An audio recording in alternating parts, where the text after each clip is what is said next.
اور مشہور و معروف حدیث ہے کہ اللہ بذکر علی عبادہ، علی علیہ السلام کا ذکر کرنا عبادت ہے. یعنی اپنی محفلوں کو، اپنی مجلسوں کو، اپنی گیدرنگز کو زینت دو مولا علی علیہ السلام کے ذکر سے. ہمیں کہتے ہیں کہ ہر جگہ ہر محفل میں گھڑی گھڑی آپ علی علی کہتے ہیں، ہم کیوں نہ کریں؟ رسول خدا فرماتے ہیں کہ ذکر علی عبادہ. کسی نے سوال کیا یا رسول اللہ اگر کوئی ایسا وقت آئے کہ اس ذکر پہ پابندی لگ جائے، ہم ذکر نہ کر سکیں تو پھر ہم کیا کریں؟ رسول خدا فرماتے ہیں کہ حب علی عبادہ، آپ کی محبت بھی عبادت ہے. صلوات پڑھیں محمد و آل محمد کی ذات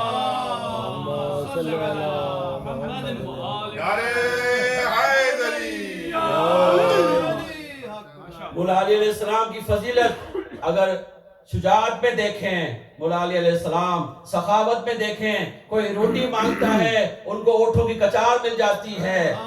یعنی علم میں دیکھیں، کسی نے آج تک سلونی سلونی قبل ان تفقدونی کی صدا بلند نہیں کی.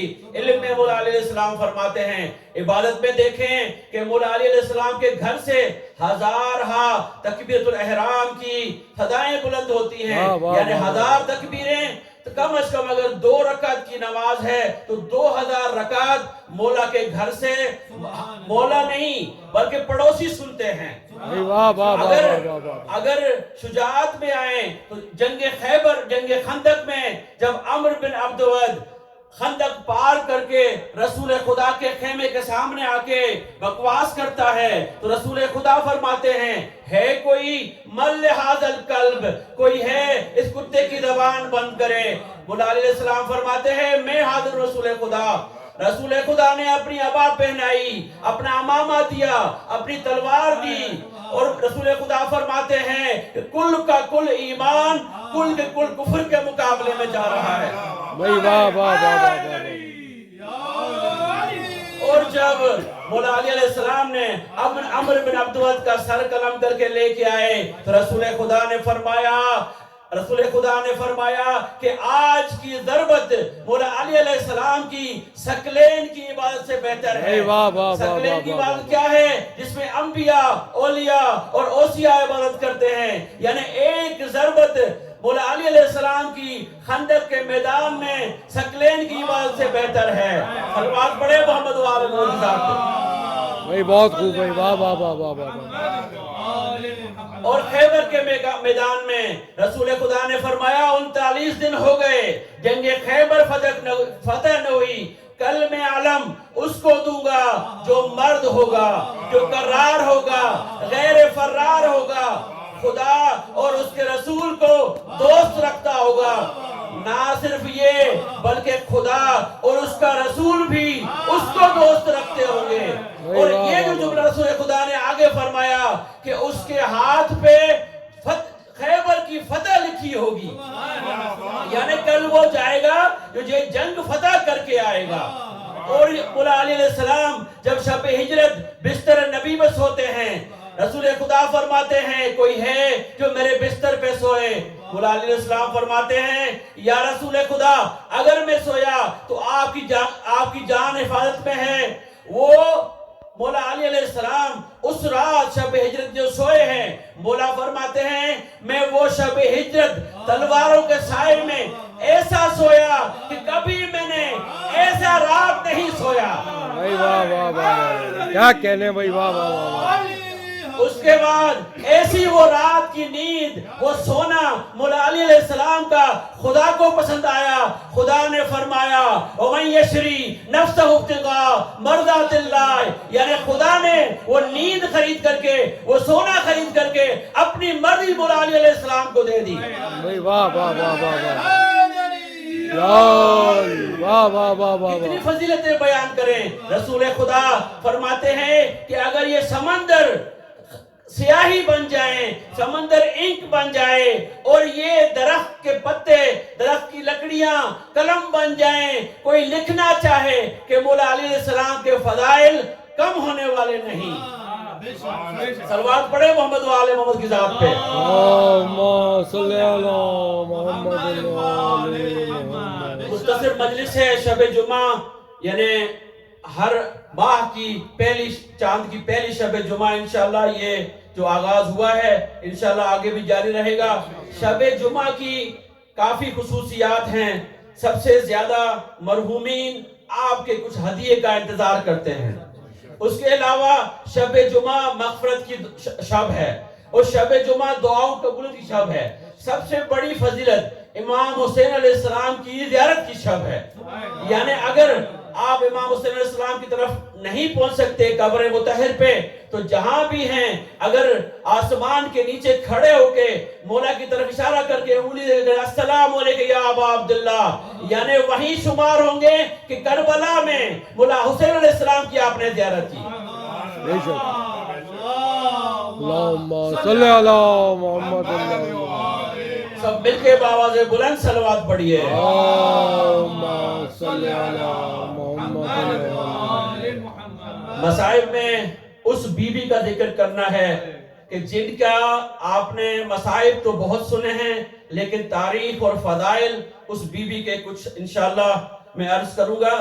بی بی ام رباب اتنی امیر ترین خاندان کی بی بی تھی کہ ان کا جو والد تھا وہ یمن کا بہت بڑا ایک امیر شخص تھا. امر القیس نام تھا. مولا علیہ السلام کے ہاتھ میں اس نے کلمہ پڑھا اور مولا سے التجا کی میری 2 بیٹیاں ہیں, میں چاہتا ہوں کہ کسی شریف گھرانے میں ان کی میں عقد کر لوں. مولا علیہ السلام نے ان کو ان کے نام رکھے. ایک کا نام ام فروہ رکھا, ایک کا نام ام رباب رکھا. یعنی ام فروہ کا عقد مولا حسن علیہ السلام سے کیا اور ام رباب کا عقد جناب حسین علیہ السلام نے کیا. یہ دونوں بہنیں تھیں اور اتنی امیر خاندان. آپ نے سنا ہے مولا حسن علیہ السلام کا دسترخوان وہ یعنی ان کی بی بی ام فروہ کی جو ملکیت تھی وہاں سے مولا حسن علیہ السلام کا دسترخوان جاتا تھا. اور بی بی ام رباب کا پیسہ, ان کی دولت, ان کا خزانہ اتنا چلا کہ اسلام کو امام جعفر صادق علیہ السلام تک ان کی دولت چلتی رہی. جب یہ جو آپ نیاز کھاتے ہیں مجلس کے بعد, یہ سنت جناب ام الرباب ہے. جب کربلا سے واپس آ کے مدینے میں واقع کربلا مجالس برپا کرتی تو دیکھتی اتنا مولا حسین علیہ السلام کا واقع بیان کرنے کے بعد کچھ خواتین کے آنکھوں سے آنسو نہیں نکلتے. تو بی بی ام رباب نے دریافت کیا کہ اتنے مصائب میں نے بیان کیے, ذاکرین نے بیان کیے, کیا وجہ ہے کہ آپ کی آنکھوں سے آنسو نہیں نکلتے ہیں؟ تو غریب خواتین مدینے کی انہوں نے کہا کہ ہم نے 3 دن سے کھانا نہیں کھایا. تو بی بی ام رباب نے جناب سجاد علیہ السلام کو کہا کہ آج کے بعد جو بھی مجلس ہوگی اس میں کھانا ہوگا, نیاز ہوگا. تو اتنی بڑی خزانے والی یعنی اتنی بڑی امیر گھرانے کی خاتون جناب ام رباب, آپ نے ایک مرثیہ مولا حسین علیہ السلام کا سنا ہے کہ جس گھر میں سکینہ اور رباب نہیں ہوتی مجھے سکون نہیں ملتا. تو امر القیس نے مدینے میں ایک محل تعمیر کیا, وہاں رہنے لگے اور مولا حسین علیہ السلام جناب ام رباب سے جناب سکینہ کی ولادت ہوئی. جناب سکینہ بہت چھوٹی تھی تو مولا حسین علیہ السلام کو کافی ان سے محبت و پیار تھا, لگاؤ تھا. جب وہ جناب سکینہ کو لے کے بی بی ام رباب اپنے ماں باپ کے گھر جاتی تو مولا حسین علیہ السلام ان کو کافی مس کرتے اور ان کو اس کے بعد مرثیہ کہتے کہ کہاں ہے میری رباب, کہاں ہے میری سکینہ. اس کے بعد یہ جملہ بھی اس مرثیوں میں ہے کہ جہاں سکینہ اور رباب نہیں وہاں مجھے سکون نہیں ملتا. وہ اتنے بڑے شان کی بی بی آئیے کربلا کے میدان میں اپنے 6 ماہ کے عسکر کو تیار کر کے مولا حسین علیہ السلام کو دیتی ہیں اور جب جناب علی اصغر پانی پی کے شہادت کر کے آتے ہیں ان قبر اپنے ہاتھوں سے بناتی ہیں. 11 محرم کو جب پسے گردن اپنے ہاتھ باندھ کے میدان کربلا سے گزارا جاتا ہے تو یہ بی بی دیکھتی ہیں میرے حسین کا لاشا میدان کربلا پہ تپتی دھوپ میں بے گور و کفن بے سر پڑا ہوا ہے. وہاں وہ اپنے والی سے اپنے وارث سے عہد کرتی ہیں کہ آج کے بعد نہ میں سائے میں بیٹھوں گی نہ میں ٹھنڈا پانی پیوں گی. اس کے بعد یہ بی بی جب شام کے زندان میں پہنچتی ہیں اپنی 4 سال کی بچی سکینہ کی شہادت دیکھتی ہیں, ان پہ مصیبت دیکھتی ہیں.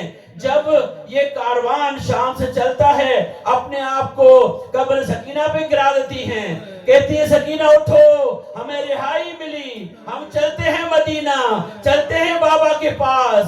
جب یہ قافلہ کربلا میں آتا ہے، امام حسین علیہ السلام کی قبر مطہر پہ جناب ام رباب اپنے آپ کو گرا دیتی ہیں، کہتی ہیں اے مولا حسین دیکھو میری جھولی خالی ہے، کربلا میں اصغر کو دیا، شام میں سکینہ کو دے کے آئی ہوں۔ جب مدینے میں پہنچے تو جناب زینب نے جناب ام رباب کی یہ حالت تھی کہ ان کا گوشت خشک ہو چکا تھا، دھوپ میں بیٹھ کے نہ ٹھنڈا پانی پیتی۔ جناب زینب نے جناب سجاد کو کہا کہ اپنی ماں کو کہیں کہ چلے چھائے میں بیٹھتے ہیں۔